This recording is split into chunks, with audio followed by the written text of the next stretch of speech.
Provérbios 15, 1-7, versículo 1, Provérbios 15, 1. A resposta branda desvia o furor, mas a palavra dura suscita a ira. Significado do versículo 1. Neste versículo, é enfatizada a importância de responder com gentileza e calma, em vez de usar palavras duras e agressivas. Uma resposta suave e amável tem o poder de acalmar a raiva e evitar conflitos, enquanto uma palavra dura e agressiva pode provocar ainda mais ira e hostilidade.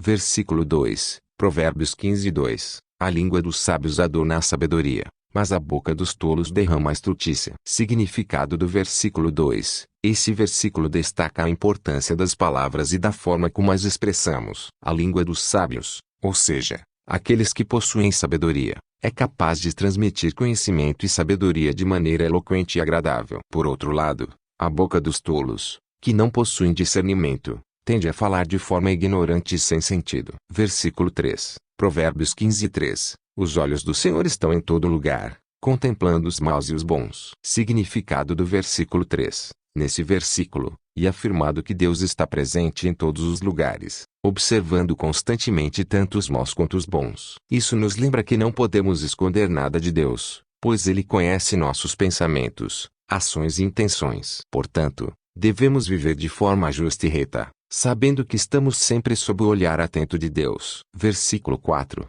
Provérbios 15, 4. A língua benigna é árvore de vida, mas a perversidade nela deprime o espírito. Significado do versículo 4. Esse versículo enfatiza o poder das palavras e como elas podem afetar as pessoas. Uma língua benigna, ou seja, uma linguagem amável, gentil e edificante, é comparada a uma árvore de vida, que traz vida, alegria e bem-estar. Por outro lado, o uso de palavras perversas, maldosas e prejudiciais pode causar tristeza e desânimo. Versículo 5, Provérbios 15, 5. O tolo despreza a correção de seu pai, mas o que observa a repreensão prudentemente se haverá. Significado do versículo 5. Nesse versículo, é ressaltada a atitude de diferentes pessoas em relação à correção ou repreensão. O tolo é aquele que rejeita ou despreza as instruções e conselhos de seus pais ou autoridades. Por outro lado, aquele que é sábio e prudente valoriza a repreensão, aprendendo com ela e buscando melhorar seu comportamento. Versículo 6.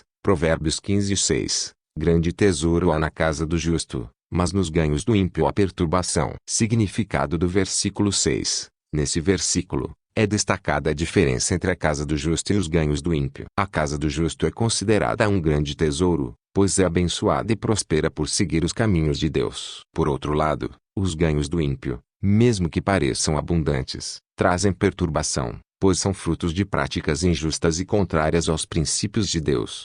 Versículo 7. Provérbios 15, 7. Os lábios dos sábios derramam conhecimento, mas o coração dos tolos não faz assim. Significado do versículo 7. Esse versículo ressalta a diferença entre os lábios dos sábios e o coração dos tolos. Os lábios dos sábios são capazes de compartilhar conhecimento, sabedoria e compreensão, enriquecendo aqueles que os ouvem. Por outro lado, o coração dos tolos não é capaz de expressar ou transmitir sabedoria, pois falta discernimento e compreensão.